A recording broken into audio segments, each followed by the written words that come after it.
Hey, my dear students, hope you guys are all doing good. Hope you guys are all perfectly fine. I do wish and hope that you guys are preparing for your upcoming September 25 examination in a very great manner.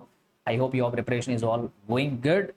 So in this video, I'm going to share with you the 3/4 strategy which you can follow for CA Inter GST so that with less amount of time, how you can leverage and get maximum marks out of this GST that I will be covering in this video. Please watch this video till the end so you don't miss out on any important details. So what is the need for this 3/4 strategy? First, I will give you a brief why this 3/4 strategy, for whom this strategy is for. So first I will give a brief about it, then I will go into the strategy. So guys, as you all are aware, for the upcoming September 25 examination, we have short span of time.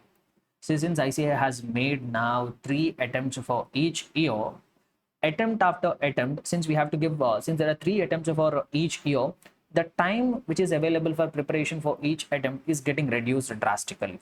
So previously we used to have somewhere around 6 months of time, but now that much of time is not available. Within 4 months, the examination is going to take place. So the most scarce resource which we have, the most scarce resource which we can't increase, which we can't control is time. So time is the most scarce resource which we are having currently, and we have to tackle this time properly. So as I'm aware, many of the students will not have the complete time available to cover 100% of the portion, to cover 100% of the syllabus in each and every subject. I know for every student it might not be possible. If you are such a student who are very quick in learning, who is very quick in grasping, who can remember the content easily, and within the short span of time available, if you are able to cover the entire syllabus, then excellent. This video is not for you. This video is not going to be for you. So this video is for those students. I know majority of the students will need this video. So this video will be for those students where within the most scarce resource of time available for us, you will not be able to cover entire 100% of the syllabus, but you want some safer kind of thing. You want to be increasing the odds in your favor for getting qualified in the examination, but for that you don't have amount of time to cover 100% of the syllabus. So you might be looking which chapters I have to concentrate more, which chapters I have to concentrate less, which chapters I have to concentrate more, which chapters I have to concentrate less.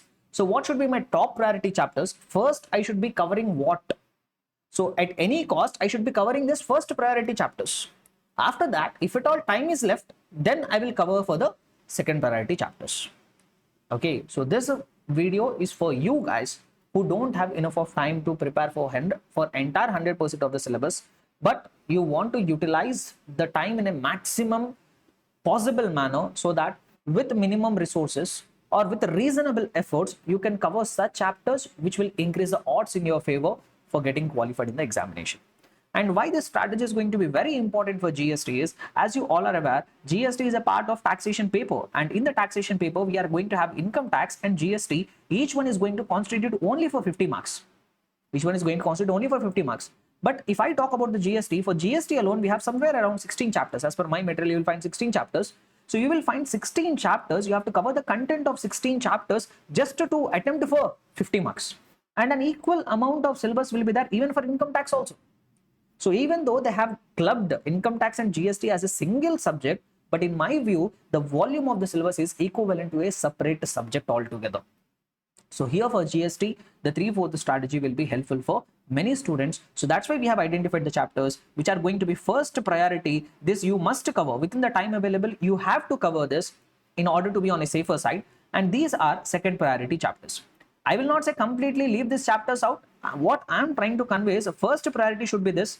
Your top priority should be first covering the content of these chapters. Once you have successfully covered, revised, prepared for the content of this first priority chapters, then you have to go for the second priority.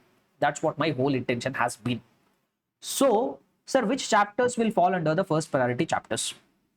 So this actually forms part of 3/4, you can say. So the balance is the 1/4. So which chapters you have to concentrate more, which should be your top priority chapters. So out of the 16 chapters, I have listed down here 10 chapters. Out of total 16 chapters, I have listed down some 10 chapters.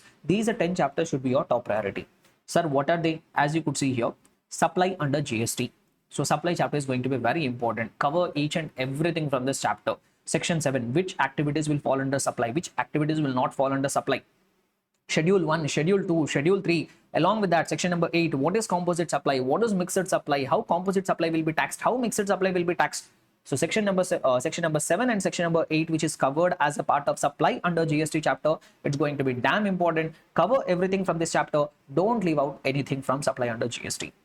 Once you are successfully done with that, then go with the registration chapter. So section 22, 23, 24, 25, blah, blah, blah. So like that, we have till section number 30. So section number 22 till section number 30, which is covered under registration chapter, who is liable to get registered, who is required, who is not required to get registered, who is required to get compulsorily registered, what is the procedure for registration, what are the procedural requirements for CTP, what are the procedural requirements for NRTP, what is the procedure for cancellation of registration, revocation of cancellation of registration. We have hell a lot of provisions under registration chapter. So then try to cover the registration chapter. So once you are done with that, then take up charge of GST. So in this chapter, mainly we will be talking about those services which are covered under reverse charge mechanism. So this chapter is going to be mainly about learning those services, understanding those services, remembering those services on which the tax is required to be paid by the recipient of the service under reverse charge mechanism basis. So that charge of GST is going to be very, very important. Then after that, take up the small chapter, very small chapter, composition levy, section number 10. Who can opt for composition levy? We have two kinds of composition levy for goods, composition levy for services. Who can opt for composition of who can opt for composition levy under goods? Who can opt for composition levy for services? What are the turnover limits? If opted, what is the rate of GST you are required to pay? On what turnover you are required to pay the GST? Very small chapter, but significant weightage from this chapter. Then after you have done with that, then comes the next chapter, which is value of supply. I am telling you, without the question from this chapter, you will not be able to find a examination paper. So this chapter, if you ask me, very small, hardly some 3 sections you are required to learn: 15 subsection 1, 15 subsection 2, 15 subsection 3. What is the transaction value? What should be added? What should not be included? Just if you learn these 3 subsections of section number 15, 4 to 5 marks will be easily there with you. So value of supply, I will say the most easiest, less content, more weightage. And even if you follow my charts from marathon, for marathon charts, whatever I have prepared, in one single page, I have summarized the entire chapter. From that chapter alone, you can secure a very good amount of weightage. So how many chapters did I tell you till now? 5 chapters. What are they? Supply under GST, registration, charge of GST, composition levy, value of supply. Then after that, input tax credit. The next most major concept is input tax credit. So on what are the conditions which are required to be fulfilled for claiming the input tax credit? Section number 16. So transfer of input tax credit, proportionate calculation of the input tax credit, and the most important thing, blocked credit, 17 subsection 5. What are the circumstances in which credit will be blocked? What are that goods and services? What are that category of the goods and services on which ITC will not be available, even if you fulfill all the conditions specified in section number 16. So ITC chapter is going to be very, very important. Then after that, take up the payment of taxes. So why I have told you payment of taxes is the first question, the compulsory question which you have to answer. That question will be regarding the payment of taxes. That will be a comprehensive question generally, but there the most significance will be there for payment of taxes, mainly the manner of utilization of the input tax credit. What is the manner of utilization of input tax credit? So that is very, very important. Without the knowledge of the payment of taxes chapter, you will not be able to solve the question number 1 itself. So pick up the payment of taxes. After that, time of supply chapter. So time of supply chapter, once again, there is no major concept. Everything is a game of remembrance. The more you remember, the more you will be able to write the content in the examination. So this, in many cases, what they are trying to do in the time of supply chapter is either they will include it in the question number 1. In the first comprehensive question itself, they are trying to include 1 or 2 points regarding time of supply. If not tested in the question number 1, they are asking a separate dedicated descriptive question they are asking. So that's why time of supply also you cover it, small chapter. Place of supply. This is once again big chapter. How to determine the place of supply, very, very important. So this is a lot of time we have spent in our classes also. So you can cover the place of supply chapter. You have to cover the place of supply chapter. How to determine place of supply for goods, how to determine place of supply for services, especially services, different categories of services starting from 12 subsection 3 till 12 subsection 12. So specific services, if not getting covered anywhere, then default provision. That is very, very important. Then after that, TDS and TCS. These days we are seeing one compulsory question from the chapter TDS and TCS. Once again, small chapter compared with other chapters. This chapter you have to cover. So these are the 10 chapters which are top priority. I will say from these 10 chapters, the big chapters are supply under GST. Registration is also a big chapter. Then charge of GST to some extent I will say it as big. Then we have ITC, larger chapter. Then we have place of supply, larger chapter. 5 very big chapters. What are they? Supply under GST, registration, charge of GST, ITC, and the place of supply. Then after that, remaining 5 chapters, whatever are there, these are small chapters actually. Composition levy, value of supply, payment of taxes, time of supply, TDS and TCS. These are 10 chapters. You have to be very thorough. Now you all will get a doubt, sir, exemptions is there no very bigger chapter, but you did not include it in the top priority. So I have included in the second priority. Why is, see, exemptions is a very larger chapter. So many provisions will be there. If at all, if a lot of time also you will take for the preparation of the exemptions chapter, and weightage from this chapter is somewhere around 4 to 6 marks. But I will say, for the time whatever you spent on the exemptions from GST chapter, within the same time you can cover 5 small chapters. So here I have told 5 small chapters are there now, like composition levy, value of supply, time of supply, TDS and TCS, and payment of taxes. Whatever time that you require for spending, whatever time you are required to spend to cover the entire exemptions chapter, within that time you can cover 5 small chapters.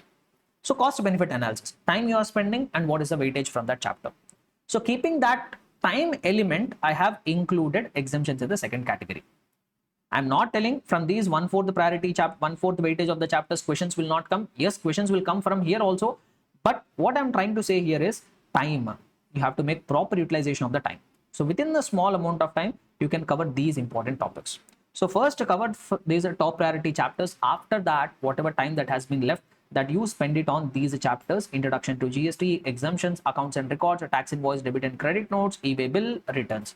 So that the other, once you are thoroughly done with that 10 chapters, then the balance time you have to spend it on these second priority chapters. Okay. So I know, as I have told you at the beginning itself, majority of the students will not be able to cover 100% of the syllabus. This strategy you can follow in order to increase the odds in your favor for getting qualified to get good marks in the GST paper. And once again, as I have told, GST constitutes only 50 marks, but from the content perspective, from the volume perspective, it's very, very huge actually. So that's why I do wish and hope that this strategy will help you out to clear, to get good marks in the GST paper. So all the very best, my dear students. Once again, please take care of your health. Please don't waste your time. Dedicate all your efforts on learning and preparing. And I wish all the very best. Do great in your examinations. Take care. See you. Bye.